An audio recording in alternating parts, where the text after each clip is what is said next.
Hi, I'm Raven, and we're partnering with Renacar Enterprises to bring you a video series, like a documentary style video production about COVID-19 affecting marginalized groups in Barbados. Hi, I'm Renee for Renacar Enterprises. A part of the mandate under Renacar Enterprises is a social care component.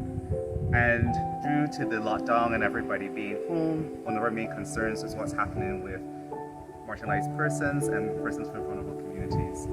Marginalized is LGBT persons, persons with disabilities, however you may fit into that community where you are not widely represented. To see how they're coping right now, being home, maybe being unemployed, and also generally just family day-to-day life, or the household day-to-day life.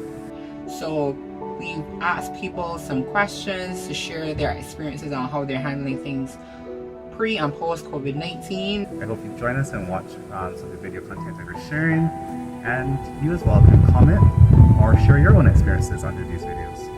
And we hope you enjoy this video, so stay tuned and thanks for watching. Anyway, thank you for listening and join us. So again, thank you for doing this. And as I had mentioned, we're documenting how people are, surviving through this present situation of curfew and lockdown. And we just had a few questions. And as I mentioned before, we're putting together a documentary and it will be used publicly. So just making sure that you're okay with all of that before I proceed. Yeah, that's fine. That's not a problem. Are there any concerns or fears that you may have when you think about after COVID and us going forward, and as well as suggestions? Well, not going forward, it would not be business as usual. I could see Barbados being in the red, if I say red or another color, up until probably December, because business is now gonna build back. The person's unemployed, still gotta wait a while until they can get back in the system, and the system being employment. So it's going to be a challenge even after we come out of this whole pandemic crisis. So I really don't know what, to be honest, Renee, I don't know what can be done, because everybody will still need to continue to help each other. Those who got a little, if you could give somebody a piece, everybody will still be turning, the wheels will still be turning, even though they may be turning slower than we are accustomed to, at least they're turning. So I think that would be my only thing is that persons still need to pull together even after they give us the green light, that we can go back out and don't go back out in a rush to, start back doing the things that we were so accustomed doing up until March or whenever, the first shutdown, the first curfew started. But go back out being mindful of the fact that people are going to still be unemployed, and we can still got to try to be our brother's keepers as much as possible. Yeah. Very. That would be my only contribution for that part. What are some of your fears during this period?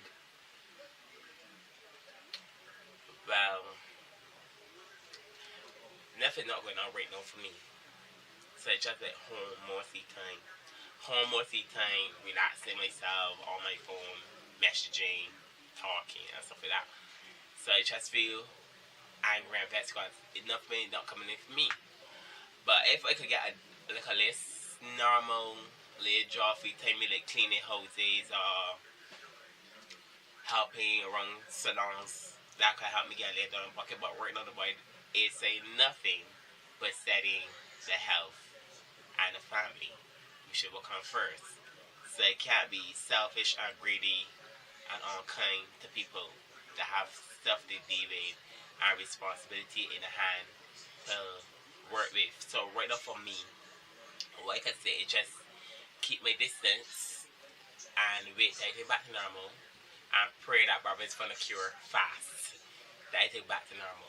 So you're fearful that because you're not able to go and do the survival sex work, you're fearful that you won't have any money to do things for yourself, buy essential items that you would need during this period, and in the future you probably would not have as much money based on the lockdown period, which has stifled pretty much your interactions with the persons you do your business with. Yes, please.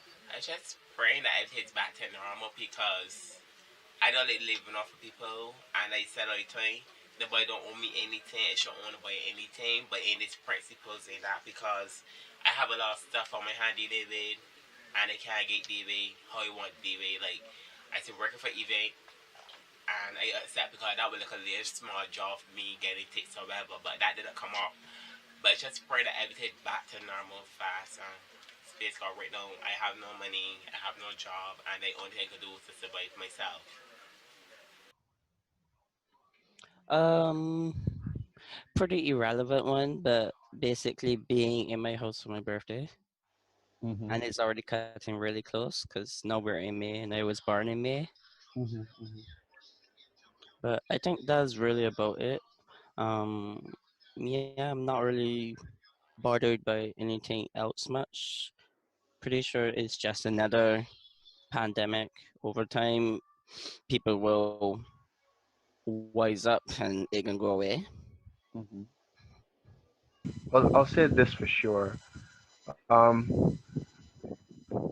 This pandemic is going to be etched in our minds um, through the annals of history going forward. Um, and there's going to be a lot of lessons to be learned from this situation. And again, it's going to, for a lot of people, especially myself, it's boiling down to, and has boiled down to, wants and needs, and like reassessing like our particular place in the our minute grand scheme of things, so to speak. Like where we fit in within our society or our communities, um, and and the impact that we have on that.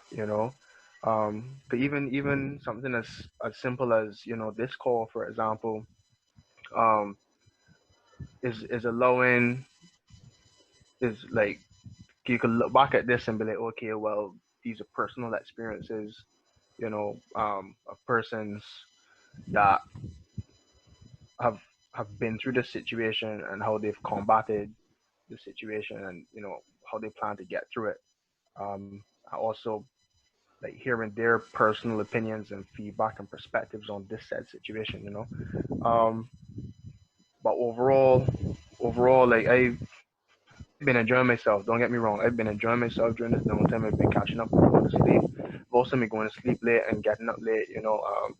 Again, just doing as I please sometimes. Other times sticking to a schedule, and again, it's been fun, but I'm not blind to the fact that these are very uncertain economic times going forward, and I do recognize that I would say like there there is a need to, again, like for persons to just reassess like what it is they really like going forward, because you don't know what tomorrow brings. We don't know what tomorrow brings, and but we do want to ensure that we have a brighter tomorrow. So how am I contributing to that today? That's the question I ask myself on a daily basis. Yeah. From a business perspective, it's being an entrepreneur is hard just because even when things are going good, clients typically will take forever to pay you.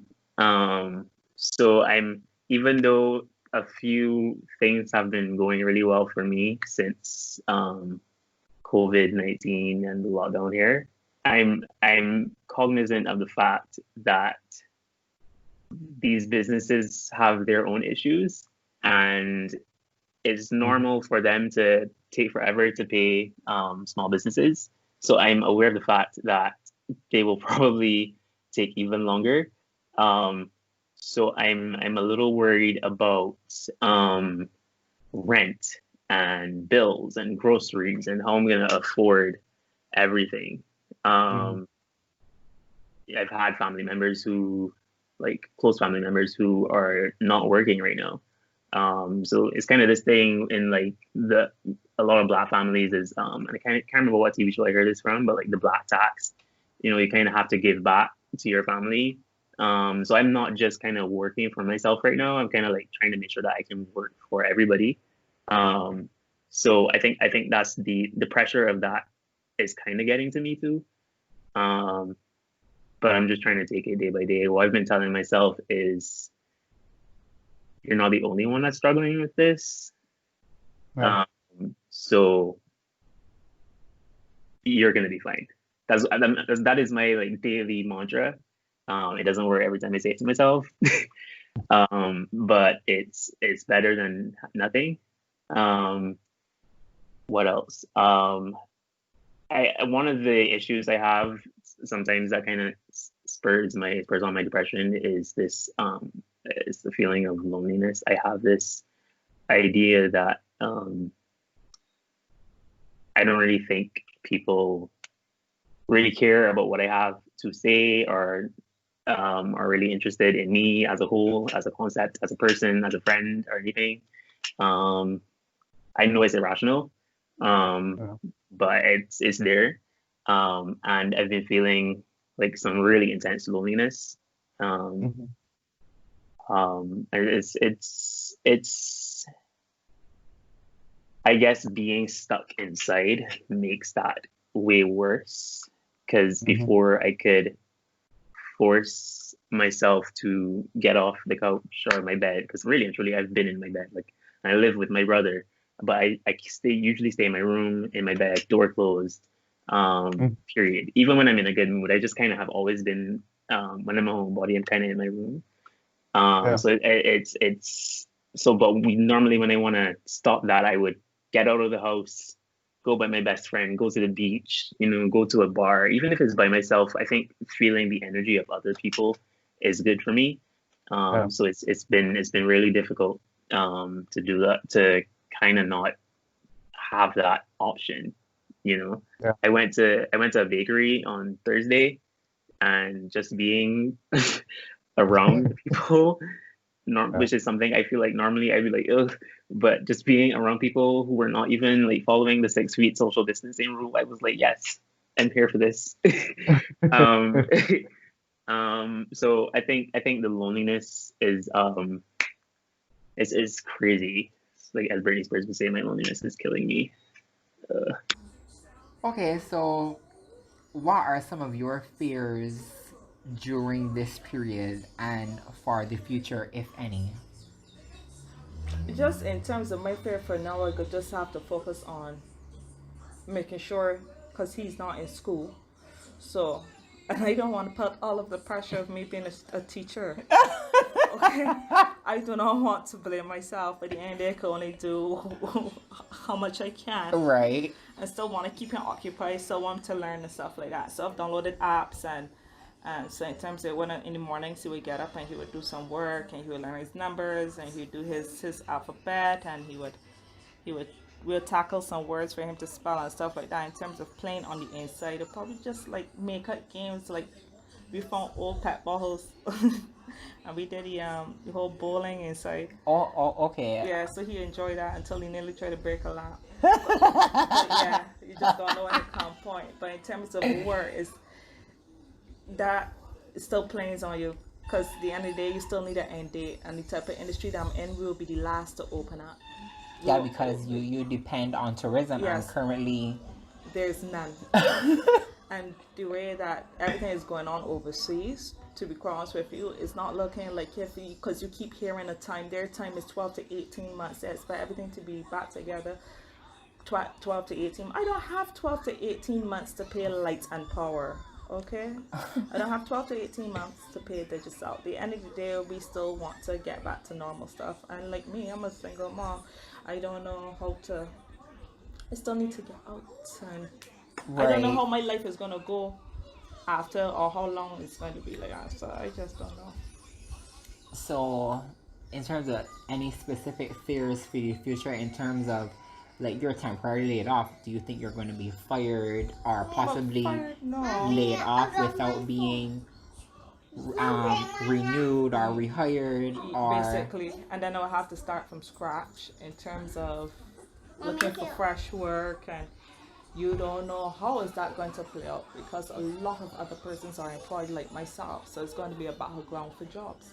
and then NAS is swamped with the unemployment. And then you have to be waiting for that. All you could do is every time you hear the postman, you get little butterflies to make sure, is that for me now? Is it my turn? These bills have to be paid. Yeah. Again, I have to say thank you so much for doing this, and No problem. always a pleasure having a conversation with you. Anytime, any place. Well, Nicole, thank you so much for doing the interview on persons affected by COVID-19. Welcome. Yeah. All right. Well, that's it. Thank you so much for taking the time to answer some of these questions. We may, as this situation continues and changes and grows, come back and say, hey, we have a few more things. But again, yeah, thank you for doing this today. That's no problem, Renee. You know, I'm always willing to help you with anything. That's fine. All right. Well, I'm going to end recording now. Thank you very much for sharing your story. Thank you.